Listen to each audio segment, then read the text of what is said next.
آدھا ترجمہ میں نے کیا تھا، اللہ نے کسی نبی کی نبوت مکمل نہیں کی جب تک اس نے بیوی کے فضائل کا اقرار کر لیا، وہ محبتہا، اور جب تک ایک ایک نبی نے فاطمہ زہرا کی محبت کا اقرار نہ کر لیا، اللہ نے اس وقت تک، یہ باب الحوائج مولانا مفتی قاسم فرما رہے ہیں، میں کوئی شاعری نہیں اس وقت تک اللہ نے اس نبی کو نبوت ہی عطا نہیں فرمائی۔ وہ دو مرحلے ہیں، اب اس میں تھوڑا سا اور گہرائی میں آ جائیے گا۔ لولا علی لم یکن لفاطمہ کفوا، علی تو فاطمہ زہرا کو کوئی ہمسر ہم کف نہ ہوتا۔ تو نبوت کے لیے بھی دو مرحلے ہیں۔ یہاں پر بھی بڑا لطیف لفظ امام نے استعمال کیا، ما تکاملت النبوۃ لنبی، کوئی نبی کسی نبی کی نبوت مکمل نہیں ہوتی، نبوت مل جاتی لیکن نبوت ملتی کیسے؟ لن یبعث، ایک اور حدیث کی طرف چلتا، لن یبعث اللہ نبیا، اللہ نے کسی نبی کو نبوت عطا نہیں کی الا بنبوت محمد و ولایت علی۔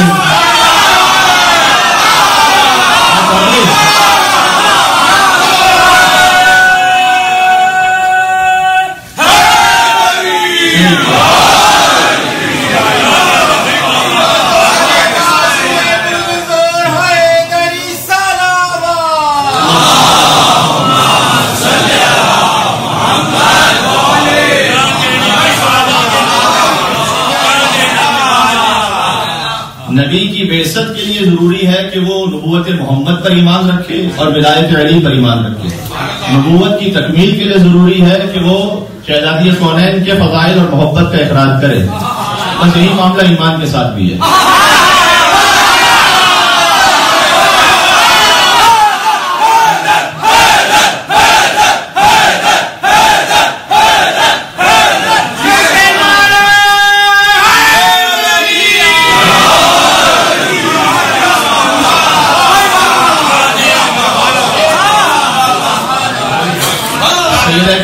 مل کے صلوات بھیجیں محمد۔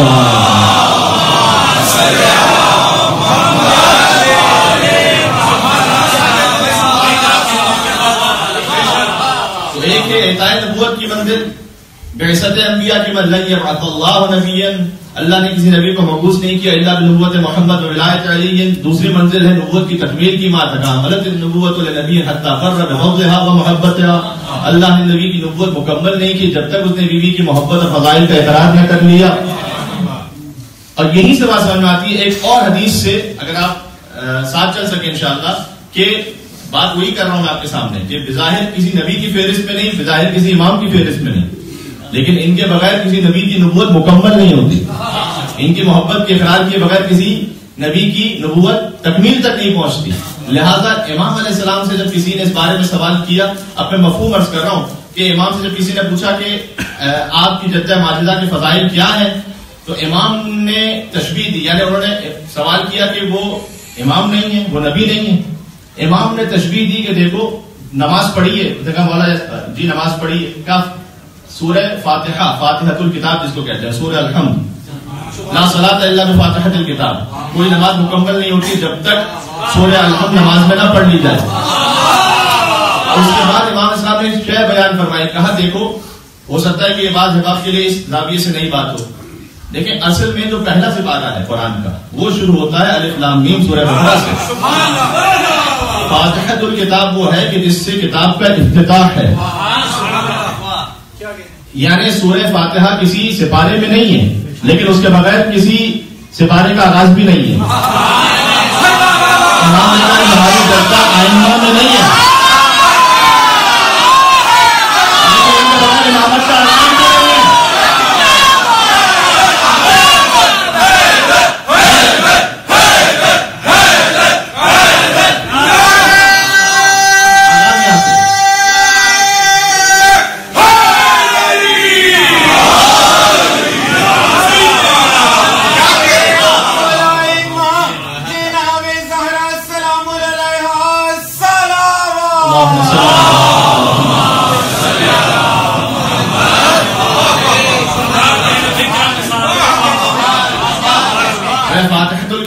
فاتحۃ الامامہ،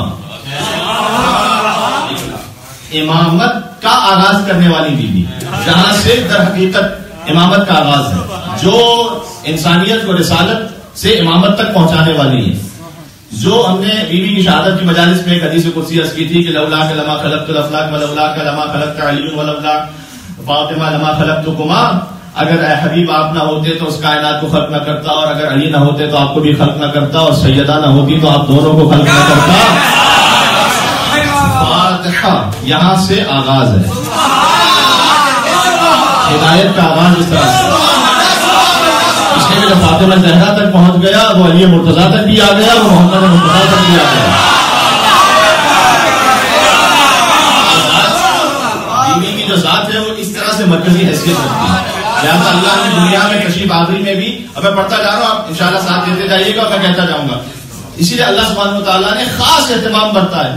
اور کاش میں کسی اور تقریر میں جہاں اور زیادہ تھوڑا سا وقت ہوگا تو اس کی اور ڈیٹیل میں آپ کے سامنے وضاحت کر سکوں گا کہ اللہ سبحانہ و تعالیٰ نے آئمہ علیہ السلام کے لیے جو اہتمام رکھا ہے کہ اشہد انک کنت نورا فی الاصلاب الشامخہ والارحام المطہرہ، آپ کا نور اسلاب شامخہ سے ارحام مطہرہ میں منتقل ہوتا رہا.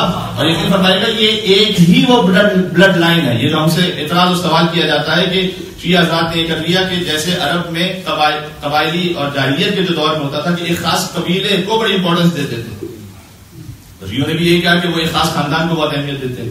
معاملہ یہاں خاص خاندان کا نہیں ہے. حضرت آدم سے شروع کیجئے خاتم تک، خاتم سے مہدی تک ایک ہی نسل ہے.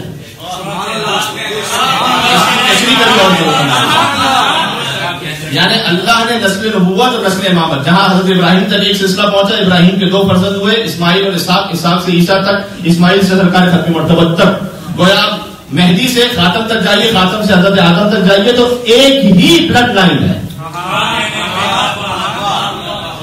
یعنی حتیٰ یہ کہ حضرت یوسف وہ کنویں میں گر گئے، اس کے بعد قیدی بنا کر مصر لے جائے گئے، ایسے ہی نا. تو اللہ کو ایک نبی کو مبعوث کرنا تھا ایجپٹ میں. تو اگر میں اپنی تھوڑی ذہنیت کے اعتبار سے سوچوں تو مجھے کیا کرنا چاہیے؟ کرنا یہ چاہیے کہ خود مصر والوں میں کسی نبی کو مبعوث کیا جائے. لیکن اللہ نے کام نہیں کیا کیونکہ اللہ اس نسل کو بدلنا نہیں چاہتا تھا. لہذا بچپن میں حضرت یوسف کنویں میں گر جائیں گے، اس کے بعد نکالے جائیں گے، بظاہر قیدی بنا کر مصر لے جائے جائیں گے.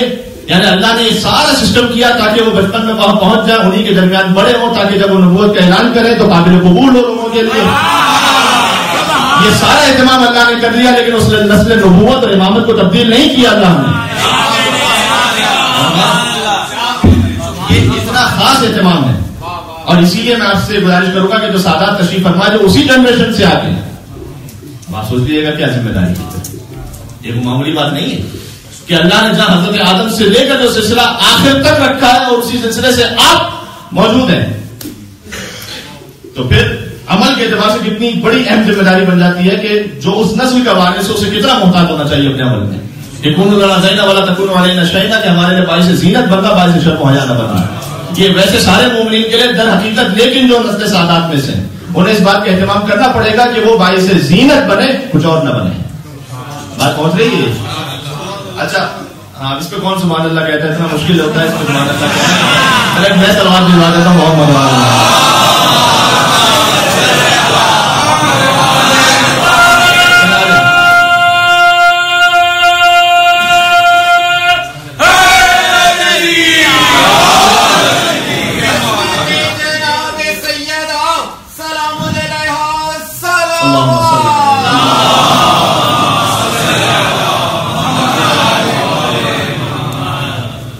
یہ ساری تمہید تھی ایک جملے کے لیے. وہ ایک جملہ یہ ہے کہ اللہ نے اس پوری نسل کا اہتمام کیا اسلاب شامخہ سے ارحام مطہرہ تک، لیکن سیدہ کونین کے لیے اس سے بڑھ کر اہتمام کیا. سیدہ کونین کے نور کو اللہ نے اپنے پاس عجیب پر رکھا. کبھی ڈیٹیل میں شجرہ سناؤں گا ائمہ علیہ السلام کا، لیکن اگر مختصر سننا چاہیں تو یہ ہے کہ علی ابن ابی طالب، ابن عبد المطلب، اور اوپر چلے جائیے ابن اسماعیل، ابن ابراہیم، ابن نوح، ابن شیث، ابن آدم علیہ السلام. مختصر یہ ہے، ورنہ اس کی پوری تفصیل یاد بھی ہے مجھے، سنا بھی سکتا ہوں، کبھی کسی اور نے انشاءاللہ کبھی مجھے یاد دلائیے گا تو میں حضرت حجت سے لے کر آدم علیہ السلام تک پورا شجرہ ایک ساتھ سناؤں گا.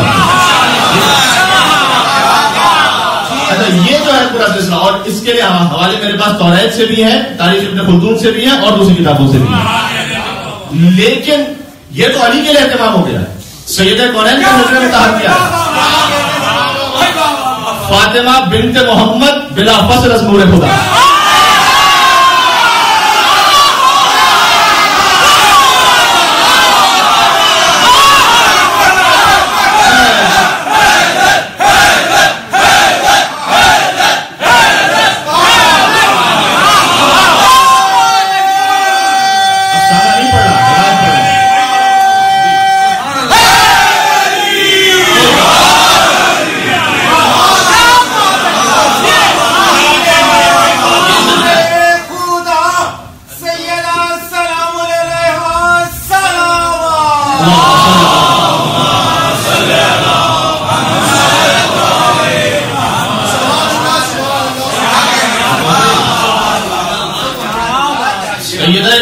سلام اللہ علیہ بنت خاتم النبیین بلا فصل از نور خدا. اس نے حضور کو بلایا عرش پر، سیب عطا فرمایا. ابھی اہل سنت کی ایک روایت پڑھتا ہوں جس سے سمجھ میں آئے گا کہ سیب کی اور کیا کیا تاثیر ہے. اچھا یہ سیب اس کا دنیا کا سیب اپنے اعتبار سے خیال نہ کیجیے گا، تو ہمیں سمجھانے کے لیے کہا گیا ہے. ورنہ ہم اور آپ کو بھی جو جنت میں نعمتیں ملنے والی ہیں نا، ہم نے کہا بھائی نہر ملے گی، دودھ کی نہر، شرابن طہورا، شہد کی نہر. تو اس نہر میں کون کتنا پی لے گا دودھ، کتنا کو شہد پی لے گا؟ یہ اتنی نہر کی کیا ضرورت ہے؟ اچھا اتنے ہزار محل ملیں گے تو اس کی کیا ضرورت ہے؟ یہ بات ہے نا سر سوال.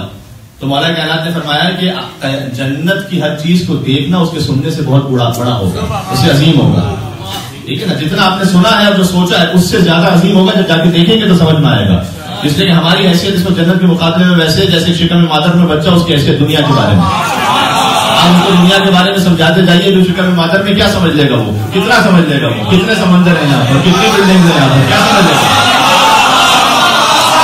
یہ بھی سوچے گا کہ ضرورت کیا ہے اس کی.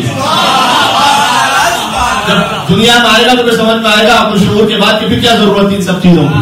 اسی طریقے سے جب جنت میں جائیں گے تو پھر سمجھ میں آئے گا کہ کیا ضرورت ہے ان سب چیزوں کی. ٹھیک ہے، تو آپ اسے اب جہاں اہل بیت علیہ السلام کی بات آ جائے وہاں روایت میں تو یہی ہے کہ تفاحہ یعنی ایک سیب اللہ نے عطا فرمایا اور کہا کہ آپ اسے تناول فرما لیجیے اور پھر حضرت خدیجہ کے پاس تشریف لے جائیں جو اس بات کا سبب بنا کہ سید کونین کا نور زمین پر آ سکے. اب اس سیب میں اللہ نے کس طریقے سے نور سیدہ کونین کو منتقل کیا، یہ نہ ہمارا ڈومین ہے، نہ اس پہ کوئی بات ہو سکتی ہے، نہ ہماری عقل میں کوئی بات آ سکتی ہے. ہماری کیا مطلب یہ ہے ملائکہ کی بھی لیول سے اوپر کی بات ہے کہ سمجھ میں نہیں آ سکتا کہ اللہ نے کیسے اس سیب کے ذریعے سے نور سیدہ کونین کو ختم مرتبت کو عطا فرمایا. بس میں اتنا کہہ سکتا ہوں کہ اپنے محبوب کو خود سیب کھلایا ہوگا. اس میں بہت بڑی گہرائی آتی ہے. اپنے محبوب کو خود سیب کھلایا ہوگا اور نور کو نور محمد سے ملایا ہوگا.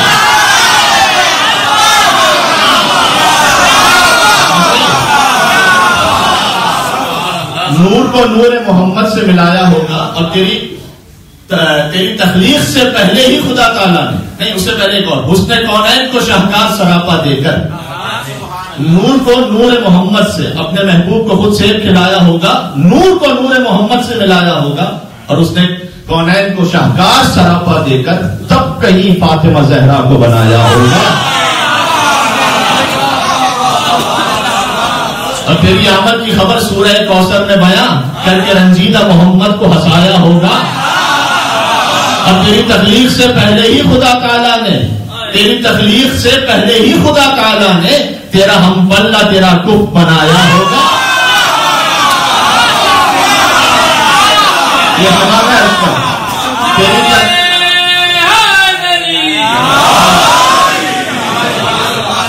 تیری تخلیق سے پہلے ہی خدا تعالیٰ نے تیرا ہم پلہ تیرا کف بنایا ہوگا اور تیرے قابل اسے ہر طور زمانہ سمجھے. سیدہ کونین کا نور وہاں تھا کیا، اب قابل کیسے ہو؟ کہ تیرے قابل اسے ہر طور زمانہ سمجھے، اس کی آمد کے لیے کعبہ سجایا ہوگا.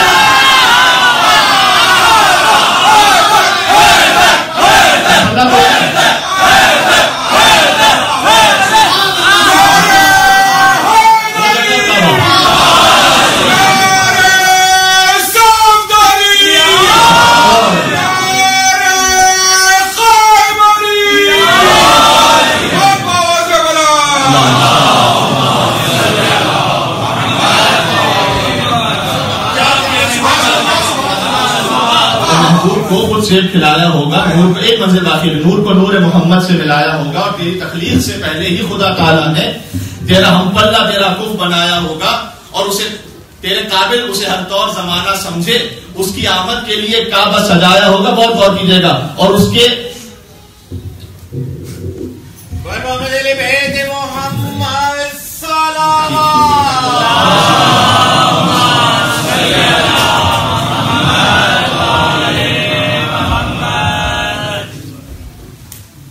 چلے جو آج جتنا ہو گیا وہ اتنا ہو گیا، پھر کبھی اور صحیح مل کے صلوات بھیجے محمد.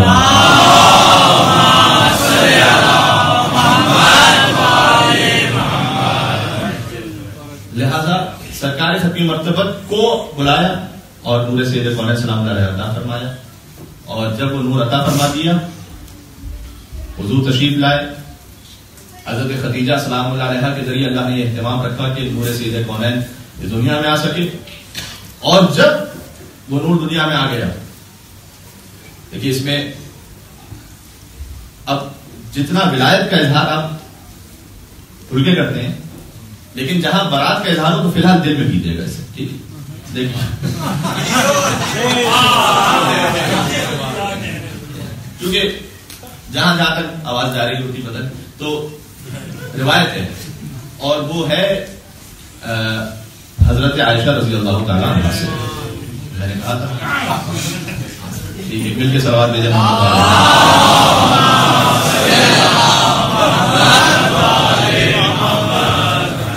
ٹھیک. اچھا، احمد بن سنان دمشقی، یہ گدالہ مولانا مسلک سے نہیں ہے، وہ یہ لکھتے ہیں، ان کی ایک مشہور کتاب ہے الاخبار الدول والاثار الاول فی التاریخ، ان کی کتاب ہے. اس میں انہوں نے لکھا ان کے بیان سے لکھا کہ کننا نخیط ونزل وننظم الابر باللیل فی ضوء وجه فاطمہ. لکھا یہ کہ ہم رات کے وقت، یہ فرما رہی ہے کہ ہم رات کے وقت کپڑے سی لیا کرتے تھے. ٹھیک ہے. اچھا، یہ آج کے زمانے کو تصور نہ کیجیے گا کہ جہاں الیکٹریسٹی کا یوں انتظام ہے کہ اب دن اور رات کو خاص زیادہ فرق نہیں بچا باقی. ٹھیک ہے، لیکن جہاں بالکل اٹر ڈارکنیس ہے، اندھیرا ہے، کوئی تصور نہیں ہے الیکٹریسٹی کا، اس میں تصور فرمائیے گا کہ ان کی روایت سے اس بات کو مروی کیا گیا ہے کہ ہم رات میں کپڑے سی لیتے تھے، ونغسل، اور سوئی کے ذریعے سے کپڑوں کو جوڑ لیا کرتے تھے، وَنُنَظِّمُ الْإِبْرَ بِاللَّيْلِ، اور رات میں بلکہ اگر ہمیں سوئی میں ایک دھاگا بھی ڈالنا ہوتا تو ہم وہ کر لیتے تھے کام. کیوں؟ فِي ضوء وجه فاطمہ،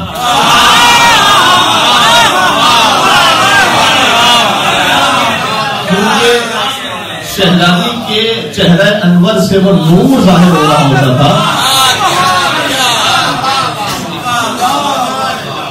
اب یہ اپنے اپنے نصیب کی بات ہے کہ کسی کو اس نور سے فقط سوئی مل جائے، مرتبت کو یک سوئی مل جائے.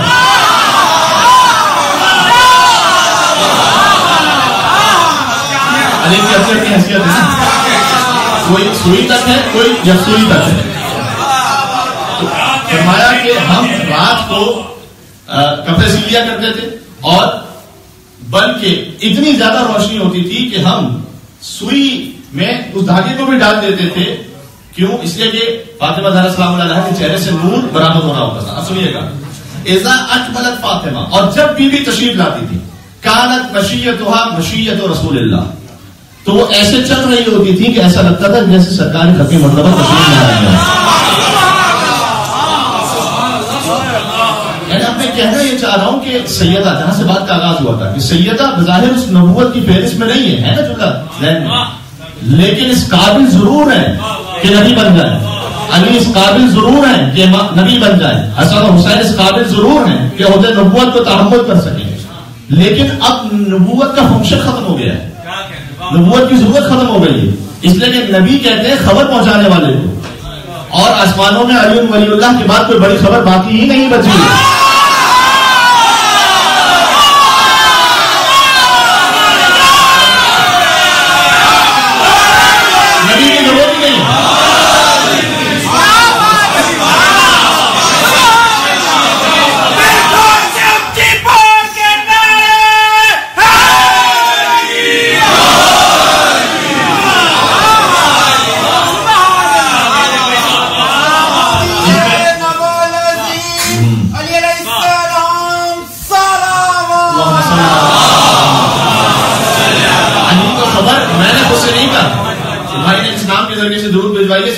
کی پہلی آیت عما یتساءلون عن النبأ العظیم. اے رسول یہ آپ سے سوال کرتے ہیں ایک بہت بڑی خبر کے بارے میں. وہ خبر بظاہر قیامت ہے لیکن اصل میں قیامت کے مالک کے بارے میں ہے. کہ جو سوال کیا جاتا ہے ولایت علی بن ابی طالب کے بارے میں. تو آسمانوں پر جو علی ولی اللہ کی سب سے بڑی خبر تھی وہ حضور لے آئے. اور یہ خبر اتنی بڑی ہے کہ جو لے آیا وہ سید الملائکہ ہو گیا, جس نے اعلان کیا وہ سید الانبیاء ہو گیا.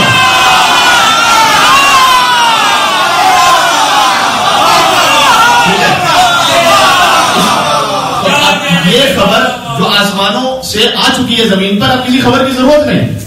اب کوئی اور نئی زیادہ خبر باقی نہیں بچی. لہذا نبوت کے قابل ہیں یہ ساری ہستیاں, لیکن مقصد ختم ہو گیا. اب امامت کی ضرورت ہے. بات پہنچ رہی. لہذا یہ ہے بالکل ہو نبی کی طرح. تو جن کا قول میں نے آپ کے سامنے پڑھا کہ جب بی بی تشریف لاتی تھی ایسا لگتا تھا کہ جیسے رسول اللہ تشریف لا رہے ہیں. بھائی صدیقہ بی بی کی گواہی ہے تو مسلمانوں کے لیے تو قابل قبول ہوگی نا.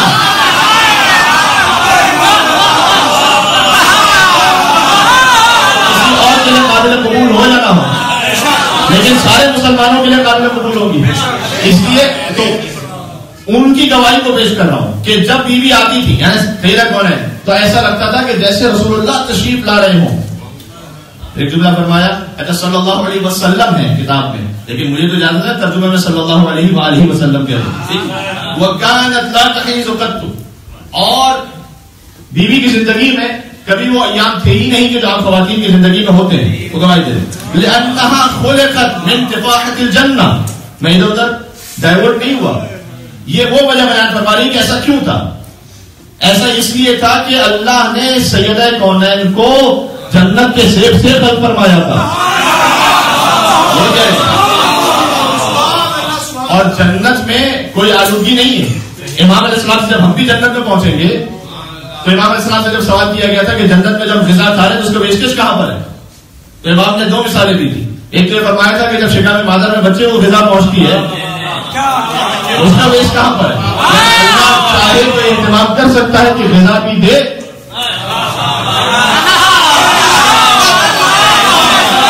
اور کوئی پانی شاید نہ ہو. اور پھر امام نے فرمایا کہ وہاں کی غذا اتنی لطیف ہے کہ جو پسینہ ہوگا اسی پسینے سے وہ غذا بہ جایا کرے گی. جو اضافی ہے وہ پسینے سے بہ جایا کرے گی. لہذا سیدہ کونین کے لیے حدیث موجود ہے کہ ان کا پسینہ مطہر ایسا تھا کہ مدینے کی خواتین تشریف لاتی تھی اور اس پسینہ مطہر کو اپنی شیشیوں میں جمع کر کے لے جاتی تھی اور کہتی تھی کہ ہم اس پسینے سے جنت کی خوشبو آتی ہے. کیونکہ سیدہ کونین کو رسول اللہ ایسے استشمام فرماتے تھے کہ حضور کہتے تھے کہ مجھے سیدہ کونین سے جنت کی خوشبو آتی ہے. تو یہ بیوی یہ کہہ رہی ہے کہ چونکہ جنت کا سیب تھا لہذا جنت کے سیب کی وجہ سے وہ تمام باتیں جو عام خواتین میں ہوتی ہیں سیدہ کونین کو اللہ نے اس سے محفوظ رکھا تھا. آخری جملہ کہہ رہا ہوں بلکہ ایسے جملہ پہنچ جائے بس میں شاید اسی پہ بات ختم کر دوں. اگر جملہ پہنچ گیا تو صحیح طرح وَلَقَدْ وَضَعَتِ الْحَسَنُ وَالْحُسَيْنُ بَعْدَ صَلَاةِ الْعَصْرِ وَصَلَّتِ الْمَغْرِبِ.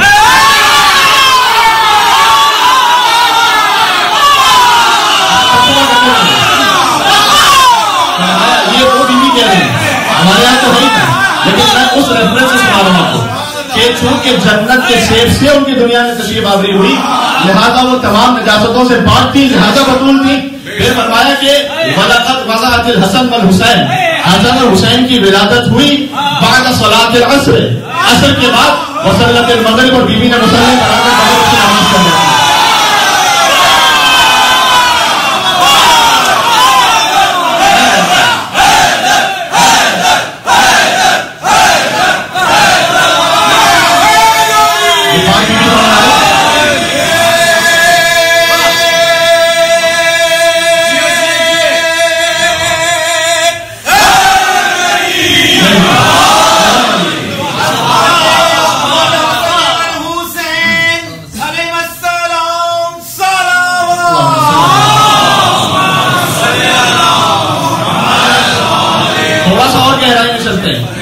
کے بعد تشریف لائے, نماز مغرب بیوی نے ادا کی ہے. یہ بیوی بیان فرما رہی ہے نماز مغرب سیدہ کونین نے ادا کی ہے. حسین تو 3 شعبان کو تشریف لائے, حسن کا تشریف لائے. رمضان کا مہینہ تھا نا, روزے بھی واجب تھے نا.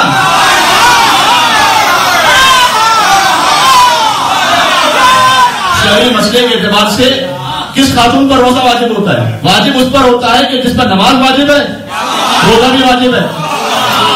رسول اس طیب و طاہر بیوی کا نام ہے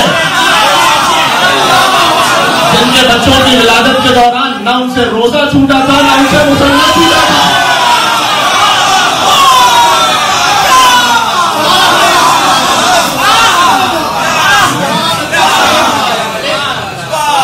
مل کے صلوات بھیجے محمد و آل محمد۔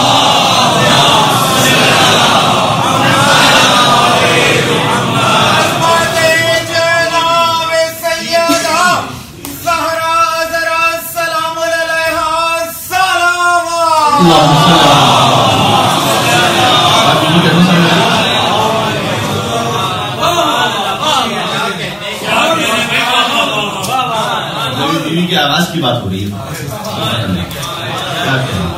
اللہ سبحانہ وتعالیٰ نے وہ شان وہ مقام عطا کیا، اور بس میں چونکہ بہرحال نیاز بھی ہے، اس کے بعد کل ورکنگ ڈے بھی ہے، اور آپ حضرات جتنا جشن میں پہنچانا چاہتا تھا کم از کم میری اپنی حیثیت کے ساتھ کے مطابق وہ پہنچ گیا، اگرچہ کچھ باتیں اور بھی تھی لیکن انشاءاللہ آتی رہیں گی آپ ہی کے درمیان کہ سیدہ کونین جس طیب و طاہر بیوی، اور جو فضائل کے آخر میں بعض مومنین کی آنکھیں وضو بھی کرنے لگی، اور جس بیوی کی مجلس ہے اور جس بیوی کے فضائل کا جشن ہے اس میں حق بھی یہی ہے کہ اگر آنکھیں وضو کر لیں معرفت میں تو معرفت میں اور اضافہ ہو جائے گا۔ ٹھیک ہے، اس لیے میں نے آپ سے متعدد مرتبہ عرض کیا ہے کہ جب حضور کے پاس مسجد میں کوئی مانگنے کے لیے ہوتا تھا تو کئی مرتبہ حضور کہتے تھے میرے پاس دینے کو نہیں ہے اس وقت، تو پھر وہ یہ کہتا تھا کہ کیا میں آپ کے در سے خالی چلا جاؤں؟ تو حضور کہتے تھے کہ نہیں، میں تجھے اس در کی نشاندہی کرتا ہوں جہاں سے تجھے نصیب ہو جائے گا۔ ٹھیک ہے، سیدہ کونین کے گھر سے جو روٹیاں ملی ہیں نا، اب اس کے لیے بھی علماء کرام نے، علماء اہل سنت نے مختلف کتابوں میں لکھا ہوا ہے کہ مثلا وہ فرشتے آئے تھے روٹیاں لینے کے لیے، پہلے دن مسکین اور یتیم و اسیر بن کر ایک ایک دن جو آتے رہے، وہ در حقیقت ملائکہ تھے۔ لہذا خواجہ فرید الدین عطار نشاپوری جو اہل سنت صوفیوں میں اور بزرگ اور وفا میں بہت بڑا مقام ہے، بہت بڑا مقام ہے، یعنی حتیٰ علامہ اقبال کا بھی ایک مقام ہے تو اس سے بھی بہت اوپر انہیں سمجھا جاتا ہے۔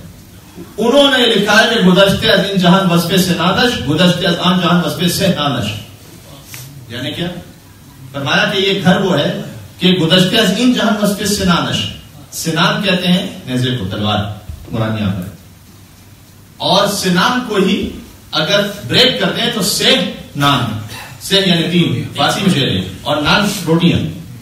گزشتے از این جہان وصف سنانش، علی کی ذوالفقار کو سمجھنا اس جہان کے بس سے باہر ہے۔ گزشتے از آن جہان وصف سنانش، اور فاطمہ کی 3 روٹیوں کو سمجھنا اس جہان کے بس سے باہر ہے۔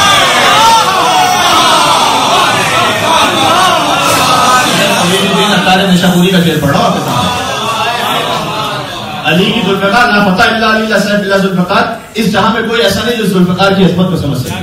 پھر کہتے ہیں گزشتے عام جہان وصف سہ نانش، اور جو 3 روٹیاں دی گئی ہیں یہ ان 3 روٹیوں کی عظمت وہ اس جہان کے بس سے بھی باہر ہے جو سیدہ کونین نے آمادہ کی۔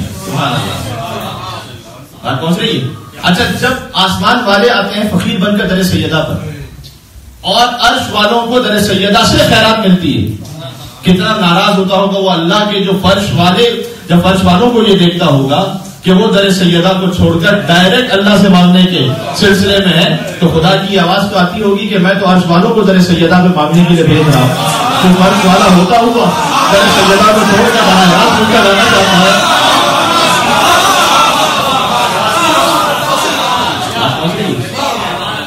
تو بے شمار ایسے واقعات بیوی کی عظمتیں ہیں کہ یہ تو ایک 3 روٹیوں والا واقعہ ہے۔ اچھا، اسی خاطر ہے کہ لا یقاس بنا احد، فرمایا کہ ہم سے کسی کو قیاس نہیں کیا کرو، یعنی 3 روٹیاں کیا 3000 روٹیاں دے دیجیے، اس شان کی ہے ہی نہیں۔ اس طرح سے تقابل اور کمپیئر نہ کیا کیجیے، یہ ممکن ہی نہیں ہے، تقابل غلط ہے۔ یعنی ہم ساری رات مل کر عبادت کریں ایک حاجت کے لیے تو اللہ جانے پتہ نہیں حاجت پوری ہو جاتا ہو، علی فقط سو جائیں۔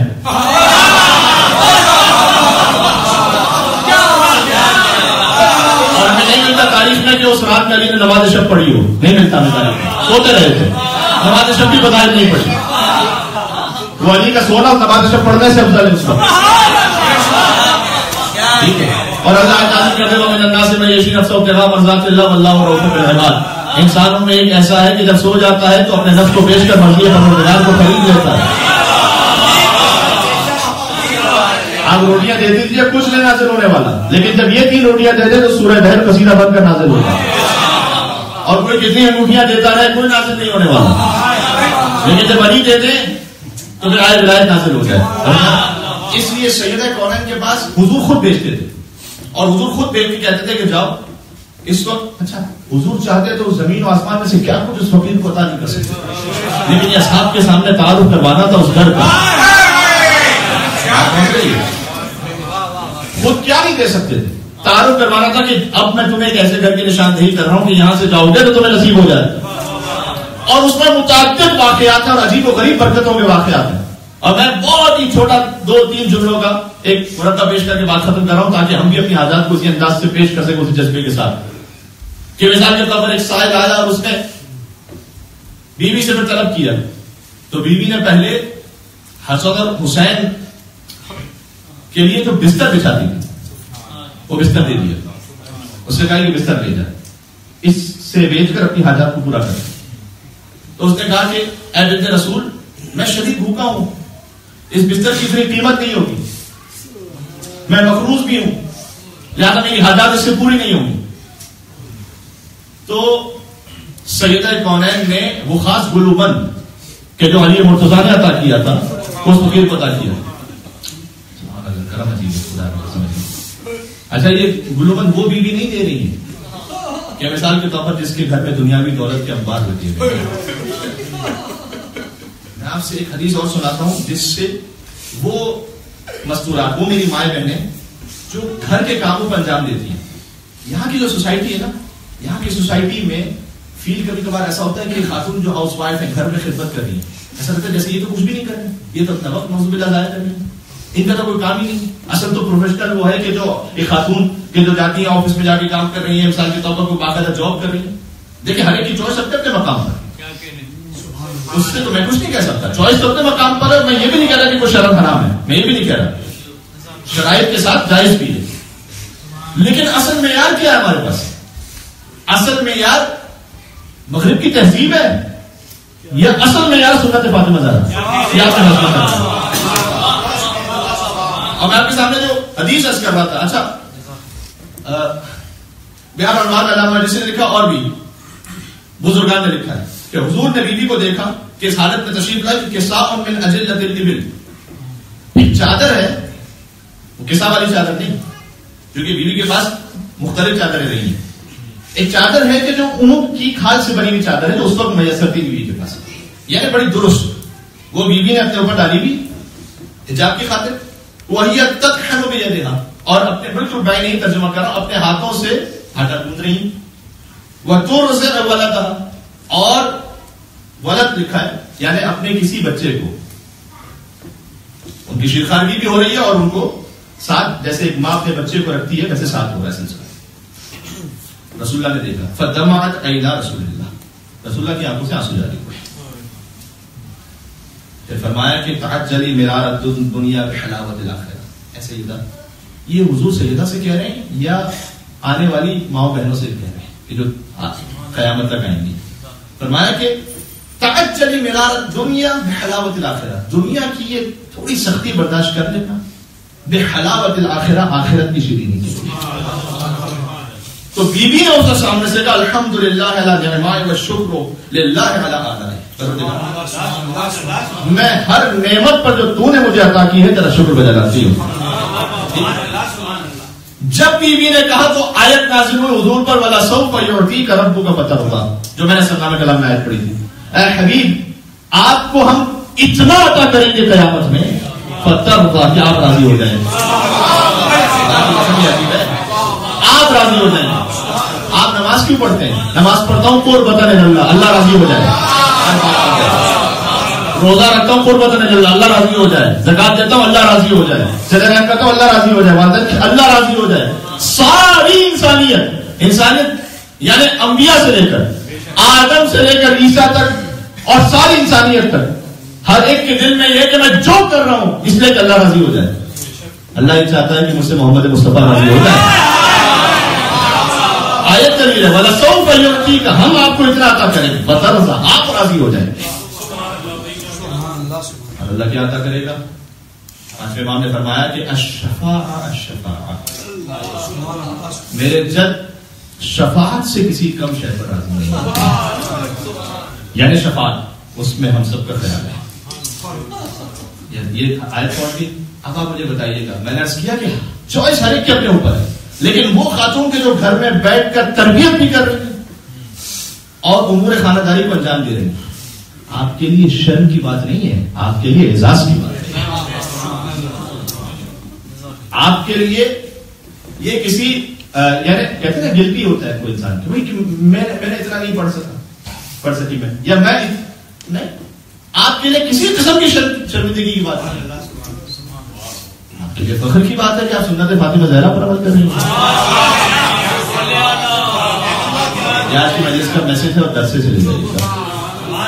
وہ آیا حضور سے سیدہ کونین کے پاس, سیدہ کونین نے بستر دیا کہ اس سے میری حاجات پوری نہیں ہوں گی, اپنا گلوبند دیے.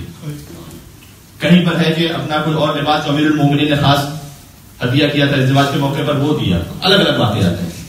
خاص گلوبند دیا, وہ گلوبند لے کر آیا مسجد نبوی میں, اس نے آ کر کہا کہ مجھے در فاطمہ زہرا سے یہ ملا ہے, کون اسے خریدنا چاہتا؟ مختلف افراد آئے, عمار نے ہاتھ بلند کیا. عمار نے کہا یا رسول اللہ اگر آپ کی اجازت ہو تو میں اس سے ایک قیمت پہ لے لوں گی. کیا تم کیا قیمت چاہتی ہو؟ اس نے کہا 20 دینار سونے کے سکے, گولڈ کوائنس, اس کی اپنی قیمت بہت ہوتی تھی, اور 4 درہم اور ایک برد جوانی یعنی خاص بہترین چادر, یہ میں چاہتا ہوں اپنے لیے جس سے میرا قرضہ ادا ہو جائے گا, میری حاجت بھی پوری ہو جائے گی. عمار گئے اپنے گھر پہ, یہ چیزیں لے آئے, اسے دے دی, اور سیدہ کونین کا گلوبند اس نے عمار کو دے دیا. رسول اللہ نے جملہ کہا کہ عمار اگر اس معاملے میں تیرے ساتھ زمین و آسمان کی ہر مخلوق ہوتی نا تو اللہ ہر مخلوق کو قیامت میں نجات عطا فرما دیتا. یہ جو تو نے اتنا قیمتی معاملہ کیا ہے, اولین اور آخرین کا جو ہوتا, یہ سیدہ کی عظمت نہیں ہے, تو سیدہ کی گلوبند کی عظمت ہے. اولین اور آخرین میں کن ہستیوں کے آپ ماننے والے تصور تو بتائیے گا کہ سب کو اللہ نجات دیتا ہے اگر تیرے ساتھ معاملے میں اولین اور آخرین سب شریک ہوتے ہیں. عمار اپنے گھر میں گئے, اس گلوبند کو خوشبو سے معطر کیا اور پھر تشریف لائے در سیدہ پر. بی بی یہ ہدیہ ہے جو میں آپ کی خدمت میں دینا چاہتا ہوں. بی بی نے اس ہدیہ کو قبول فرمایا باذن رسول. جب وہ گلوبند واپس آ گیا اور وہ بستر واپس آ گیا اور وہ فقیر یہ سارا منظر دیکھ رہا تھا, تو اس نے کہا کہ سیدہ کی گلوبند کی کیا برکت اللہ نے رکھی ہے, جس سے فقیر کا پیٹ بھر گیا, اس کے جسم کا لباس عطا ہو گیا, اس کا قرض ادا ہو گیا. عمار نے ایک غلام بھی ساتھ رکھا تھا کہ بی بی یہ گلوبند کے ساتھ میں غلام آپ کو ہدیہ کرنا چاہتا ہوں. بی بی نے گلوبند دیا, غلام آزاد کر دیا. فقیر نے کہا کہ اس گلوبند کی برکت یہ ہے کہ شکم پور ہو گیا, قرضہ ادا ہو گیا, جسم پر لباس آ گیا, غلام آزاد ہو گیا, اور جو اس کا اصل مالک تھا اس کے پاس یہ گلوبند دوبارہ پہنچ گیا. سیدہ کی در کی عطا ایسی ہے, ایک مثال ہے, ایک مثال ہمارے تصور سے محبوب مان سکتے. ہمارا کام یہ ہے کہ جتنا ہمیں حکم دیا گیا ہے اس کی اتباع کرتے جائیں, ساتھ میں یہ کہ اپنی معرفت کو بڑھاتے جائیں. اپنی معرفت کو بڑھاتے جائیے. وہی 2 رکعت نماز ہماری کچھ اور ہے, عمار کی کچھ اور ہے, ابو ذر کی کچھ اور ہے. نماز کی زیادتی سے فقط انسان کا درجہ بلند نہیں ہوتا. بلند ہوتا ہے کہ نماز علی کی ولایت کی کس معرفت کے ساتھ ادا کی جائے.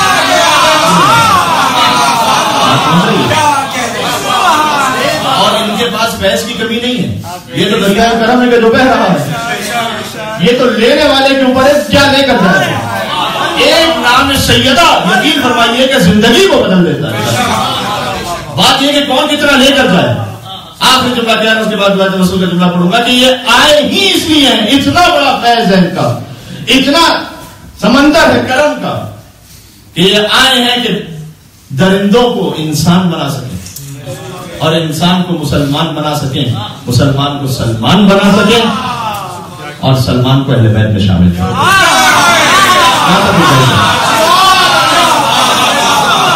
اب آپ کی مرضی ہے، پی کیے کم سے اعتراضی نہ ہو جائیے گا. فقط گھر گاڑی مکان یہ مانگیے گا، لیکن معراج ہوا ہے. بسم اللہ الرحمن الرحیم. یا فاطمۃ الزہراء یا بنت محمد یا قرۃ عین الرسول یا سیدتنا مولاتنا انا توجہنا واستشفعنا وتوسلنا بك إلى الله وقدمناك بين يدي حاجاتنا نعم يا وجيهة عند الله اشفعي لنا. ما شاء اللہ ایک خاتون خاص مریض ہے، ہاسپٹلائز ہے، ان کے لیے بھی سب کے لیے یا وجیہۃ عند اللہ اشفعی. آخری مل کے کہتے ہیں اپنے زمانے کے امام کو یہ تدریب سب مل کے یا وجیہۃ عند اللہ اشفعی لنا عند اللہ. برحمتك يا أرحم الراحمين وصلى الله على محمد وآله الطاهرين.